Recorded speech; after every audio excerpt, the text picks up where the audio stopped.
not. It's truly a pleasure to have you on the show. And you're going to be talking about Soul of a Nation, which aired this last Tuesday evening at 10 p.m. And this is a six-part series, news magazine series, all about the Black experience in America. It's unprecedented. This has never happened before on broadcast, on a broadcast network. And we're really excited as viewers because I think this is a conversation that we need to have as a nation. So when you found out the news that ABC was going to be doing this, what was your first reaction? Well, first, thank you for having me.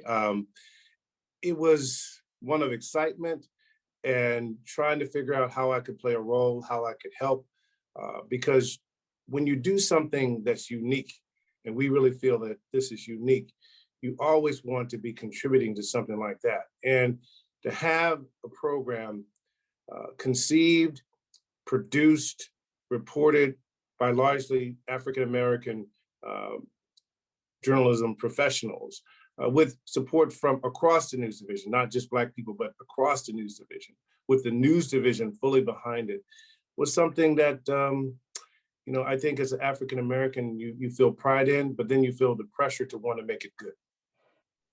Now, you had the opportunity to open really the series. You were the first segment, and you talked about all of the events that took place on January the 6th with the storming of the Capitol. Was that the assignment of choice for you, or were you given that assignment? Well, as the news always unfolds, it was organic. We had the insurrection. We knew that there were some stories there, especially with the Confederate flag and the people making anti-Semitic remarks and the different things we saw. We knew there was a story there. Then we get word that there's a African-American police officer with the Capitol Police who initially told his story anonymously. And then it was mentioned during the Senate trial that there was an African-American police officer who was called the N-word 15 times during the insurrection. So we went on a mission to see if we could find this officer and see if he would be willing to tell his story on the record. And thankfully he was. And sometimes when you get an interview, you're hoping that you find truth.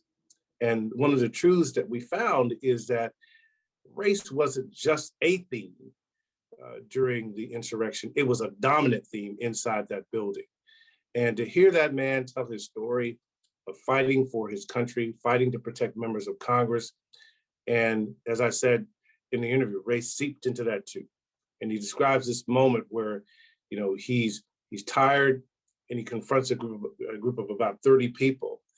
And he starts to engage with them because he's trying to buy some time to rest, and also hoping as a good officer that maybe he can talk these people through and not have to resort to violence to deal with them.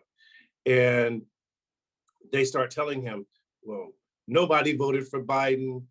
The election was stolen. It can't be true that he won. And he said, quote, "I took the bait." And he said, "I voted for Biden. Does my vote not count?" And there's a couple. And then one of the members of the couple said, "This blank N-word voted for Joe Biden." Then the other member of the couple said, "This blank voted for Joe Biden." And the next thing he knows, he's the victim, the target of 30 to 40 people chanting, "This N voted for Joe Biden." And the moment where, he ends up in the Capitol Rotunda. And I don't know if you've ever been there, but it's such a beautiful building, and the ceiling goes up, it seems like forever. And there's all these wonderful murals. It's just grand is the word you would use. And he looks around in that moment later in the day, and there's trash throughout the rotunda. There's water bottles. There's, smoke in the air from the tear gas and the munitions that the mob was using.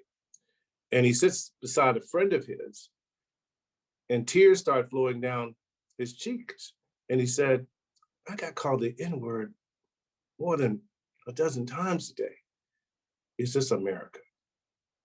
And you're interviewing him, and kind of a gulp comes up in your throat because he's taking you there. And Harry Dunn is his name, ends up being a natural, wonderful storyteller.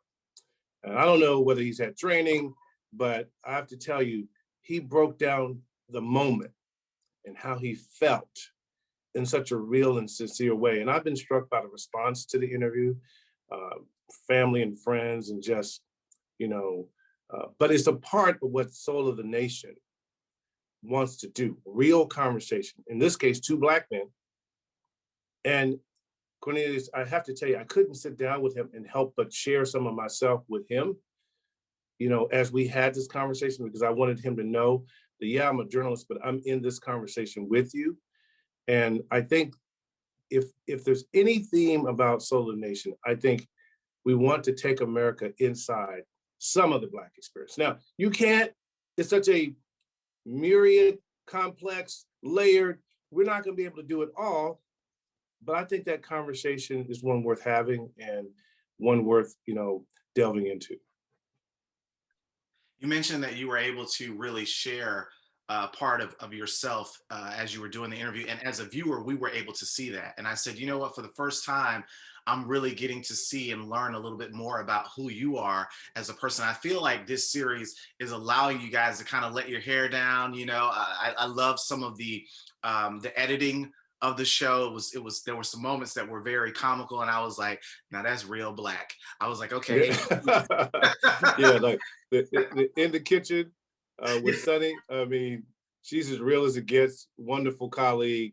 Byron Pitts' piece about reparations was, I thought, really informative in his elegant storytelling style.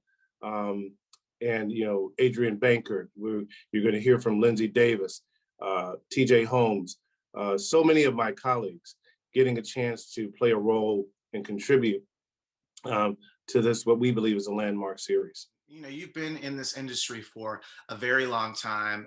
You were there at a time when you didn't see as many Black and brown faces, but now you're starting to see more. So do you kind of feel like you've kind of blazed a trail and opened doors for the Sunnies and the Don Lemons and the TJ Holmes to be on television today? Oh, those people are so talented and so gifted and so, uh, thoughtful. I think they would have made it. I just feel like the best way to describe it is you want to represent. You know, uh, every job I've had, I've often been the first or one of a few, from Roanoke Times to a very young reporter at the Washington Post. I started there when I was 24. And then eventually at CNN, and then recruited to come to ABC. And hard to believe I've been there 20 years, but I'm still pretty young. I'm gonna just get that out there. I was a young man when I started, but what you want to do is be excellent, and then the people that are making these decisions go, well, excellence is not assigned to a particular race, and I'm so proud of my people, where I come from. I don't come from the money. I don't come from people with a lot of, but in the material sense would be stature, but they were wonderful, hardworking, people, and people with values. I mean, I was in church every Sunday, whether I wanted to be there or not. And so when you get an opportunity, you just want to show who we are. And if that opens doors for other people, then great. I mean, I have to admit, it's in the back of my mind. It was in the back of my mind, not just to do well for me, but I know when I first got to ABC News, the notion of a African-American correspondent, playing a role on a daily basis on the evening news and Good Morning America was not all that common. I want to ask you, since we're talking about that, how instrumental was Max Robinson to your career?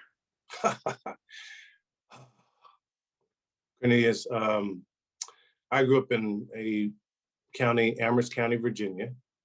Lynchburg was the closest moderately large city I would describe it as. The main channel was WSET, an ABC affiliate. So guess what we watched every night at 6:30? ABC World News Tonight. And, Max Robinson, I just had so much pride watching him. Became a huge fan of Peter Jennings, James Bond of anchors, as they used to say. And he was very supportive of me when I got to ABC News. But I remember watching Max and going, man, I wouldn't mind doing that. Maybe I could do that one day. And it's those small kernels of hope that often inspire people, particularly people from our background who've been through the things we've been through. You've covered a number of amazing events, amazing stories, but is there one story that you haven't done just yet that you really would like to be able to do? And if so, what is that and why? My friends would laugh because, you know, yes, I want to, do an interview with LeBron James. Yes, I do. I'm a huge LeBron James basketball fan. Um, and there's so many layers to that young man in terms of the educational opportunities he's been providing.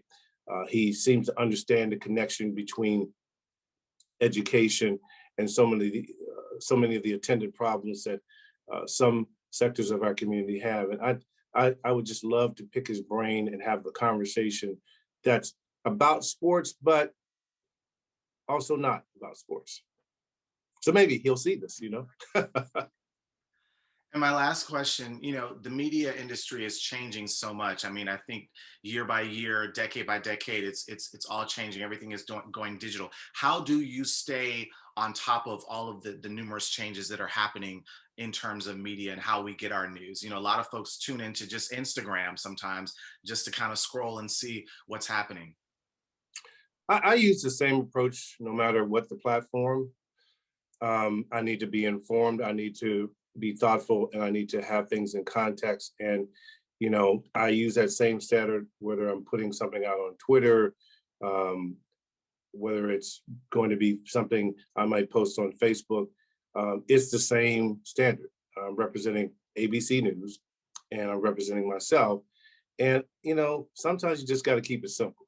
And that's what I try to do. Pierre Thomas, thank you so very much for being a guest today on Upfront. Again, we're talking about Soul of a Nation, which is airing every Tuesday evening at 10 p.m. on ABC. It's an unprecedented 6-part series about the Black experience. And we thank you and ABC for doing this. As a viewer, I was just ecstatic at the fact that they thought, and also to do this outside of Black History Month, I thought was a really, really good way of presenting this amazing series. So thank you for that. Thank you for having me.